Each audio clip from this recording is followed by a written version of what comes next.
Hello everyone, कैसे हो तुम लोग। तो आज हम लोग अभ्यास सीरीज में डे 22 पे पहुंच चुके हैं। अभी तक हमने देखो इसमें 21 क्लासेस कर ली हैं अपनी। आज हम लोग कर रहे हैं इसमें 12 तारीख की शिफ्ट जो 12:30 बजे वाली हुई थी, सेकंड शिफ्ट जो है उसके क्वेश्चनों को हम लोग आज करेंगे। ठीक है, चलो इसमें हम लोग देखो, तुम्हें पता ही होगा अभी तक तुमने अगर क्लासेस करी हैं या जो भी नया देख रहा होगा, उसमें हम जो आरपीएफ एसआई के क्वेश्चंस हैं उसमें करंट अफेयर्स को छोड़ के, क्योंकि वो अब तुम्हारे किसी काम के नहीं रहेंगे एनटीपीसी के लिए, बाकी सभी क्वेश्चनों को कर रहे हैं। और साथ में जितना उसका एनालिसिस कर सकते हैं क्वेश्चनों का पूरा पोस्टमार्टम, उतने लेवल तक हम करते हैं। और कुछ क्वेश्चन जो होते हैं जिसमें कुछ नहीं है, जैसे बुक्स एंड ऑथर है, उसमें क्वेश्चन पूछा है, उसके राइटर बताना है, तो उसमें कुछ डिटेल एनालिसिस हो नहीं पाता। ठीक है, बाकी इसकी तुम्हें पीडीएफ चाहिए तो तुम ये इसकी पीडीएफ टेलीग्राम ग्रुप से ले सकते हो। इसका एक मैं वो भी लगा दूंगा टेलीग्राम वाला, लास्ट में एक स्लाइड, उसको तुम स्कैन कर लोगे तो सीधे टेलीग्राम चैनल पे पहुंच जाओगे, वहां से पीडीएफ ले लेना। पहले की भी पीडीएफ पड़ी हुई है, उसमें फिजिक्स की भी पीडीएफ पड़ी है। अपनी फिजिक्स की जो क्लास चल रही है, फिजिक्स की क्लास चल रही है, फिजिक्स की क्लास में हमने 3 टॉपिक अभी तक हमने टोटल जो है कवर कर लिए हैं। हिस्ट्री चल रही है, हिस्ट्री की प्लेलिस्ट तुम चेक कर सकते हो, यहाँ आई बटन पे क्लिक करना, वहां तुम्हें हिस्ट्री की प्लेलिस्ट मिल जाएगी और फिजिक्स की मिल जाएगी, मैं लगा दूंगा। वहां से तुम लोग हिस्ट्री और फिजिक्स दोनों कंप्लीट कर सकते हो। और फिजिक्स के क्वेश्चंस भी चल रहे हैं, क्वेश्चन भी मैं करा रहा हूँ, बीच में 1-2 दिन नहीं हुआ था, उसके पीवाईक्यू करा रहा हूँ, वो भी कर लेना तुम। चलो आज की क्लास को शुरू करते हैं। Which of the following states in India was the first to implement the Panchayati Raj system. जो पंचायती राज सिस्टम है इसको इम्प्लीमेंट करने वाला पहला स्टेट कौन सा था? राजस्थान, वेस्ट बंगाल, केरल या महाराष्ट्र? तो इसका सही आंसर हो जाएगा हमारा राजस्थान। कौन सा था पहला स्टेट जिसने इम्प्लीमेंट किया था पंचायती राज सिस्टम को? वो था राजस्थान। इसी में अगर हमसे देख लें कि सेकंड स्टेट कौन सा था जिसने पंचायती राज सिस्टम को लागू किया था अपने राज्य में, वो था आंध्र प्रदेश। सेकंड था आंध्र प्रदेश। ठीक, और ये जो है पंचायती राज सिस्टम जो है कमेटी है, कोई एक कमेटी बनी थी, बलवंत राय मेहता कमेटी। कौन सी? बलवंत राय मेहता कमेटी। इनके जो है रिकमेंडेशन पे इन्होंने जो है रिकमेंड किया था, इन्होंने रिकमेंड किया था पंचायती राज सिस्टम को। ये जो पंचायती राज सिस्टम है इसको जो है रिकमेंड किया था बलवंत राय मेहता कमेटी ने। समझे? ये कमेटी बनी थी, इसने जो है सिफारिश की थी पंचायती राज सिस्टम को स्टैब्लिश करने के लिए। ये जो पंचायती राज सिस्टम है ये किसके अंदर आता है? ये आता है हमारे 73वें 73rd अमेंडमेंट हुआ था, कॉन्स्टिट्यूशनल अमेंडमेंट। 73rd अमेंडमेंट हुआ था इंडिया में कॉन्स्टिट्यूशनल अमेंडमेंट हुआ था 73rd। उसमें जो है लिया गया था ये पंचायती राज सिस्टम को लिया गया था इसमें। इसके बाद ये जो पंचायती राज सिस्टम है हमारा, ये पंचायती राज सिस्टम ये 3 लेवल्स में जो है डिवाइडेड हो रखा है, 3 लेवल्स में डिवाइडेड है। अब एक स्लाइड लेते हैं, उसमें हम देख लेंगे। 1 मिनट रुको, अब इस पर देख लेते हैं पहले पंचायती राज सिस्टम।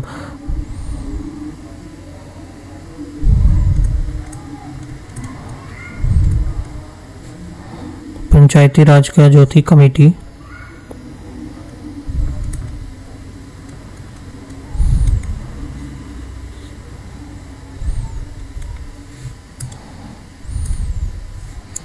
इसमें आ जाता है हमारा, सबसे पहले लिखते हैं पंचायती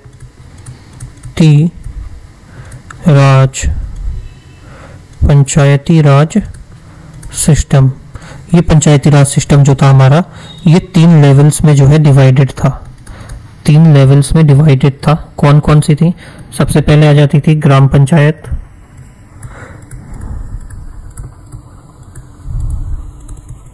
ग्राम पंचायत से तुम्हें पता ही चल रहा होगा, ये गांव में जो होती थी कि केस अगर कोई भी है, कोई भी मामला हो रखा है वहां पर, तो गांव के लेवल पे ही वो निपट जाए, कोर्ट तक जाने की इतनी इसमें रिक्वायरमेंट ना हो, क्योंकि तुम्हें पता होगा कोर्ट भी बहुत ही पहले से पेंडिंग केसेस पड़े हुए होते हैं।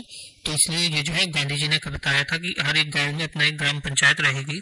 सेकंड आ जाती है, उस पर नहीं होता तो फिर आती है मंडल परिषद आ जाती है हमारी। जिसे हम क्या कहते हैं, मंडल परिषद आती है, इसे हम क्या कहते हैं, और ब्लॉक परिषद भी कहा जाता है। ब्लॉक परिषद या ब्लॉक पंचायत कह लो या ब्लॉक समिति कह लो, परिषद कह लो, एक पंचायत कह लो या समिति कह लो, ये दूसरी होती है। और तीसरी हो जाती है हमारी जिला परिषद। तीसरी कौन सी होती है, जिला परिषद। ये 3 टाइप में जो है पंचायती राज सिस्टम हमारा जो है, ये 3 टाइप में ये सिस्टम जो है हमारा डिवाइडेड होता है।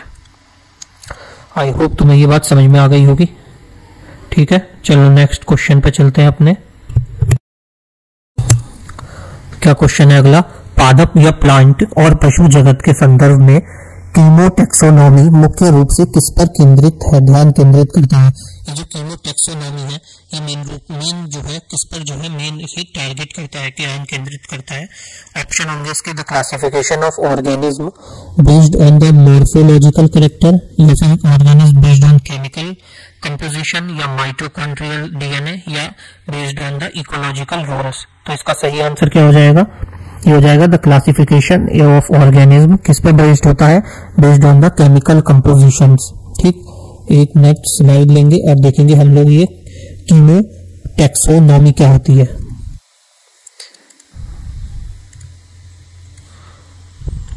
कीमोटैक्सोनॉमी क्या होती है, ये जो होती है इसका जो यूज होता है, इसका कीमोटैक्सोनॉमी जो होती है ये यूज होती है, this uses chemical constituents, this uses chemical constituent of किसके, प्लांट्स के, ऑब्टेन करने के लिए, क्या प्राप्त करने के लिए, ऑब्टेन करने के लिए जो भी नेचुरल प्रोडक्ट है, natural, to obtain the natural products, plant से जो भी हमें नेचुरल प्रोडक्ट मिल सकते हैं उसके लिए जो है ये कीमोटैक्सोनॉमी का इस्तेमाल किया जाता है।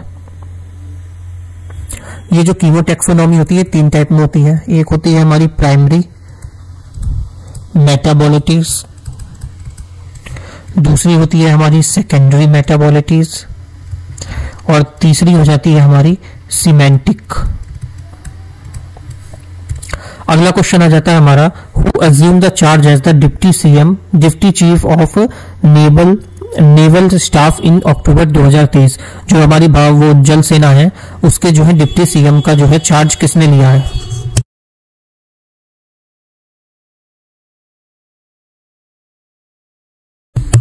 किसने लिया है डिप्टी सीएम का चार्ज, ये लिया है वाइस एडमिरल तरुण सोबती जी ने। किसने लिया है, वाइस एडमिरल तरुण सोबती जी ने एडमिरल को, वो नेवी के डिप्टी चीफ का चार्ज लिया है। अच्छा, हमारे सीडीएस के चीफ कौन है इस समय, वो है हमारे अनिल चौहान जी। कौन है, अनिल चौहान। और हमारे आर्मी के कौन है, आर्मी के चीफ वो है मनोज मुकुंद जी, मनोज मुकुंद, ये सीडीएस हो गए, आर्मी हो गए। और एयरफोर्स के कौन है, वो है राकेश कुमार सिंह। अगला क्वेश्चन है, in which house of parliament can money bill be introduced. ये हमने पहले भी क्वेश्चन किया है, मनी बिल का क्वेश्चन बहुत बार आया है, इसको स्टार लगा लेना, ये क्वेश्चन रिपीट हो रहा है बार बार। मनी बिल किसमें आता है, ये हमने पहले ही कर रखा है, किसमें कब, मतलब इसमें ये तो हम देखेंगे। अभी क्वेश्चन को पहले देखते हैं कि कौन से हाउस में इसको जो है प्रेजेंट किया जाता है, लोकसभा में, राज्यसभा में, विधान परिषद या विधानसभा में। तो इसको कहाँ पेश किया जाता है मनी बिल को, इसको जो है पहले बेसिकली जो भी काम होता है इसका, ये लोकसभा में होता है। लोकसभा से पास होने के बाद ये 15 दिन के लिए या 14 दिन के लिए राज्यसभा में जाया जाता है, जहाँ राज्यसभा में इसके ऊपर डिस्कशन होता है, या राज्यसभा इसमें कुछ रिकमेंड कर सकती है अगर उसे रिकमेंडेशन देनी है। अगर ये ऐसा भी हो, अगर ये 14 दिन में बिल्कुल वापस ना दे लोकसभा के पास अपना रिकमेंडेशन देके, या कुछ इसमें इन लोगों को अपडेट कराने हैं तो, या कुछ ऐसे चेंजेस कराने हो, तो ये अगर ना दें उनको 14 दिन के अंदर, तो क्या होगा, तो ये होता है कि ये जो है फिर भी लोकसभा में अगर पास हो गया है तो ये राज्यसभा के पास इतनी पावर नहीं होती है कि ये इस बिल को रोक सके, या इसमें जो भी चेंजेस है उसको मैंडेटरी है लोकसभा में पास करवाना। ये जो है लोकसभा के ऊपर पूरा ही रहता है कि पूरा इंडिपेंडेंट रहता है लोकसभा के ऊपर, कि वो जो भी चेंजेस या जो भी रिकमेंडेशन राज्यसभा से मिले हैं उसको एक्सेप्ट करना है या रिजेक्ट करना है, पूरा डिनाई कर देना है। ठीक, यह है इसकी छोटी सी स्टोरी मनी बिल की। जितने भी फाइनेंशियल बिल होते हैं वो मनी बिल नहीं, वो मनी बिल होते हैं, लेकिन जितने भी मनी बिल होते हैं वो सारे फाइनेंशियल बिल नहीं होते हैं। मनी बिल जो है कौन से आर्टिकल के अंदर आता है, यह आ जाता है हमारा आर्टिकल 110 के अंदर। अगला क्वेश्चन आता है, who among the following served as the first deputy PM of India. पहले डेप्यूटी पीएम कौन बने थे इंडिया के, वो बने थे सरदार वल्लभ भाई पटेल।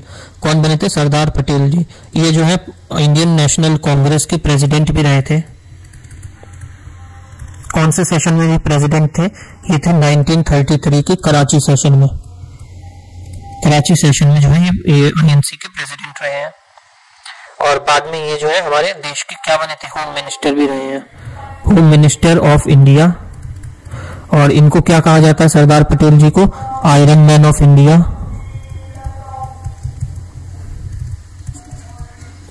क्या कहा जाता है इनको, आयरन मैन ऑफ इंडिया कहा जाता है। इनका स्टैच्यू कौन सी नदी के किनारे है, ये तुम लोग बताना। Who was the first musician from Asia to be honored with the Raman Magsaysay award for contribution to Carnatic music. किसको जो है ये रमन मैगसेसे अवार्ड मिला है कार्नेटिक म्यूजिक में। मतलब कार्नेटिक कहाँ होता है, साउथ का म्यूजिक होता है, वहां पे कर्नाटक में चलता है बेसिकली ये। तो किसको मिला है एशिया की फर्स्ट म्यूजिशियन को, कौन थी वो, एमएस सुब्बलक्ष्मी जी। एमएस सुब्बलक्ष्मी जी को भारत रत्न भी मिला हुआ था। कार्नेटिक म्यूजिक कहां से है, ये मदुरई तमिलनाडु, मदुरई तमिलनाडु में होता है ये। इनको जो है भारत रत्न भी मिला था, भारत रत्न भी मिला था, नोबेल प्राइज मिला था। नोबेल प्राइज कब मिला था, 1974 में। और इन्होंने जो है 1966 में परफॉर्मेंस कराया था, परफॉर्म किया था, perform at United Nations general assembly में। यूनाइटेड नेशंस जनरल असेंबली में इन्होंने जो है परफॉर्म भी किया था। अगला क्वेश्चन आता है हमारा, the Hazira Vijaypur Jagdishpur HVJ has a pipeline linked Mumbai high with industries in which of the region of India. कौन से रीजन में जो है हाजीपुर विजयपुर जगदीशपुर ये जो है गैस पाइपलाइन HVJ जो है लिंक करेंगे मुंबई को, वो कहां पे है, वो है हमारे वेस्टर्न एंड नॉर्थर्न वेव।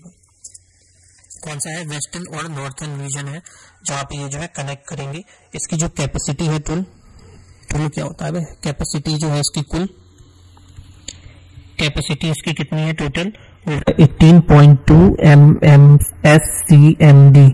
कितनी है, 18.2 MMSCMD। इसको जो है कब स्टार्ट किया गया था, बिगन किया गया था, ये किया गया था 1986 में। और ये कितनी लंबी है, टोटल इसका डिस्टेंस कितना है, टोटल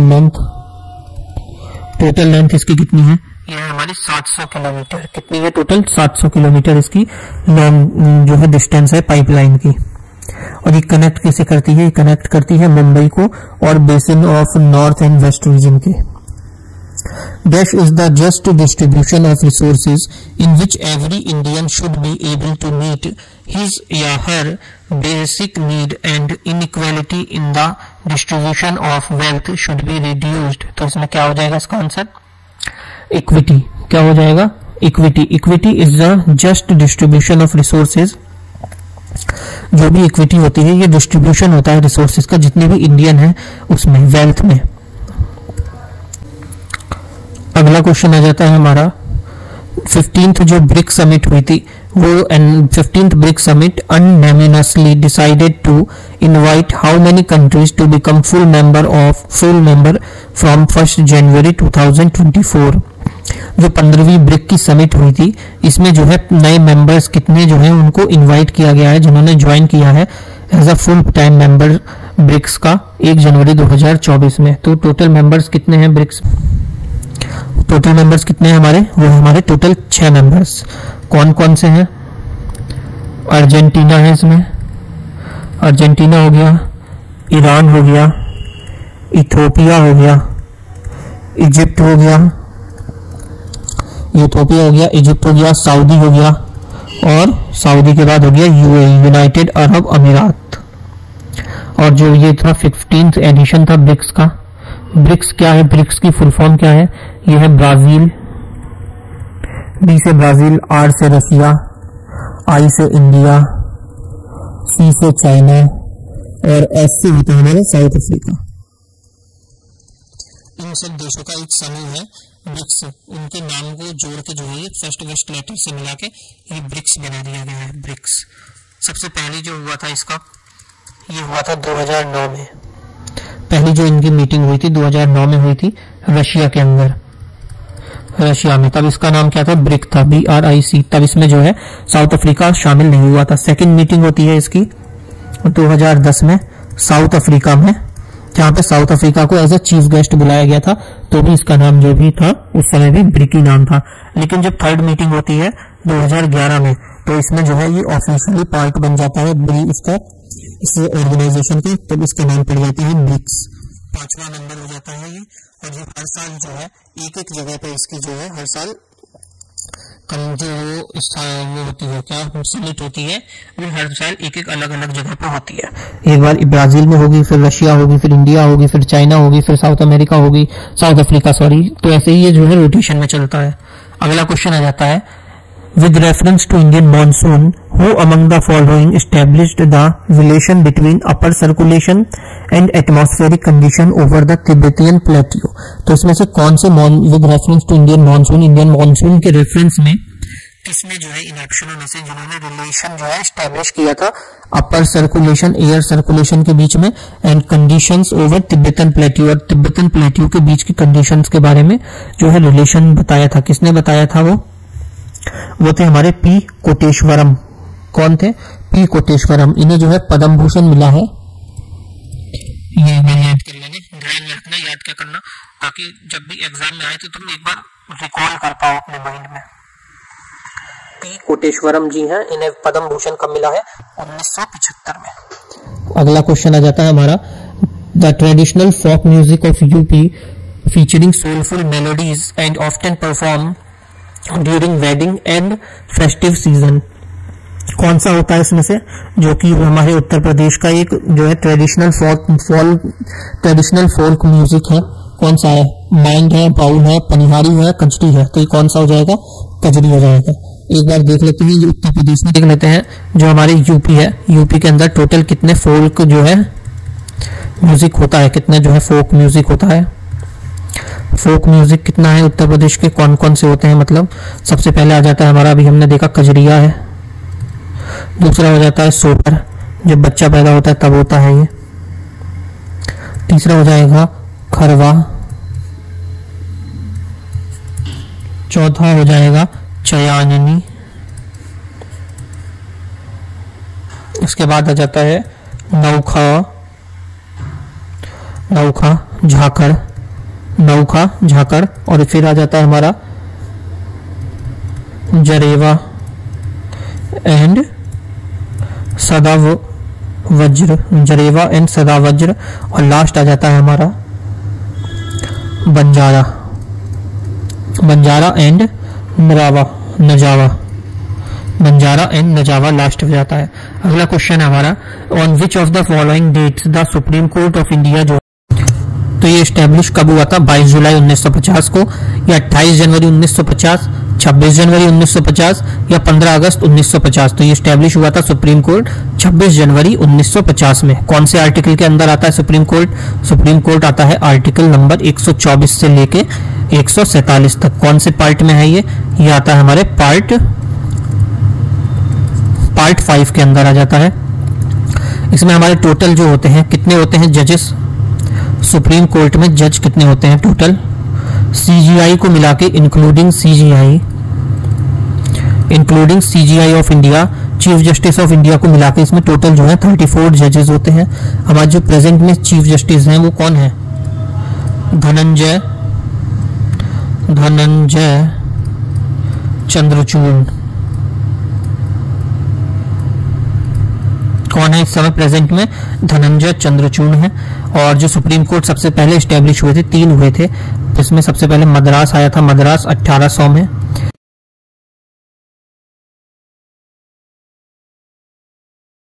अगला क्वेश्चन आ जाता है हमारा, who among the following wrote the book dollar बहू। डॉलर बहू बुक किसने लिखी है, तो इसमें देखो कुछ डिटेल बताने की जरूरत है नहीं। डॉलर बहू जो है ये सुधा मूर्ति जी ने लिखी है।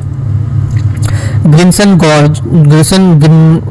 George was appointed as the director of which of the following institution, कौन सी इंस्टीट्यूशन में ग्रिमसन जॉर्ज को जो है अपॉइंट किया है एज ए डायरेक्टर, कहां पे किया गया है? ये किया गया central marine fisheries research institute Ernakulam में। कहां पे?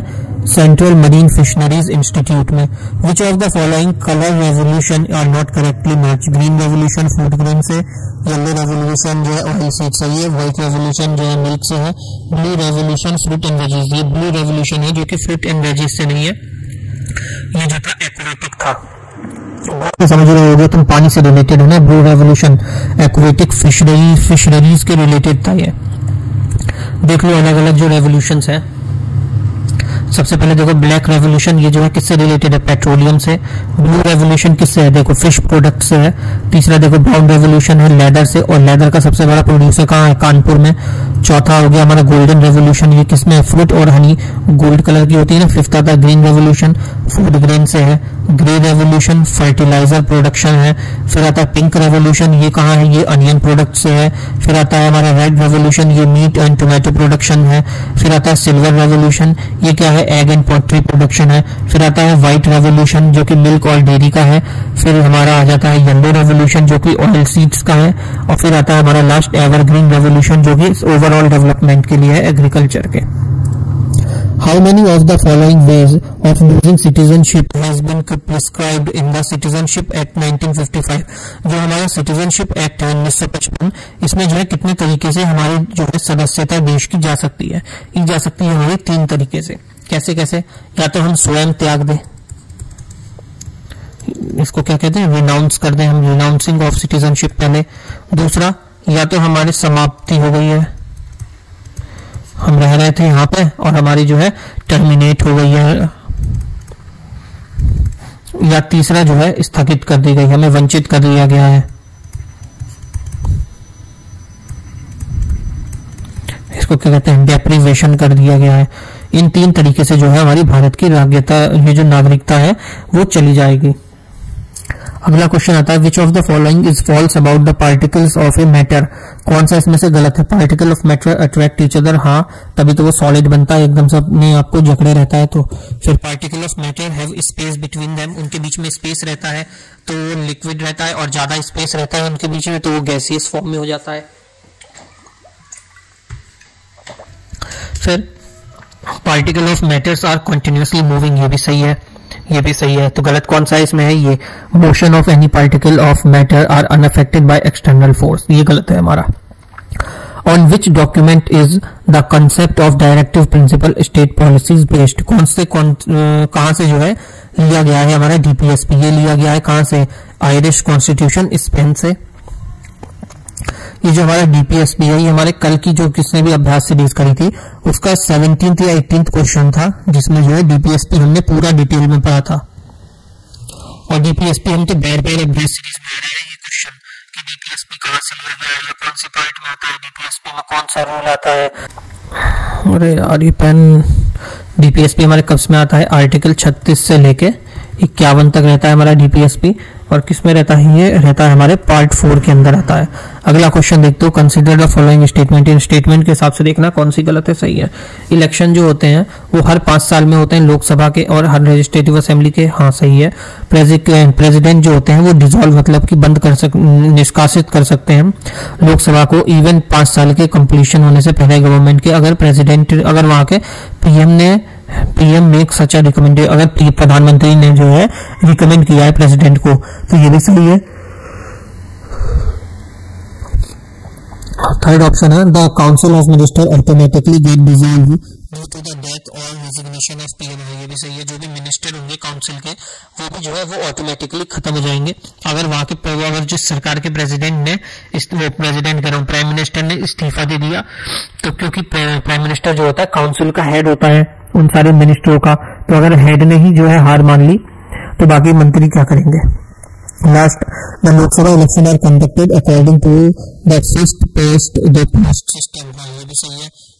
अगला क्वेश्चन आ जाता है हमारा, how do micro finance institutions MFIs contribute to financial inclusion in remote areas of India?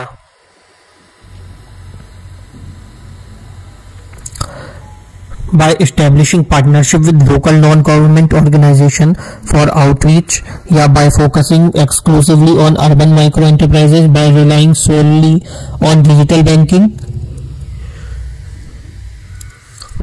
या फिर by offering standardized loan products similar to traditional banks। तो इसका सही आंसर हो जाएगा हमारा by establishing partnership with local non-government।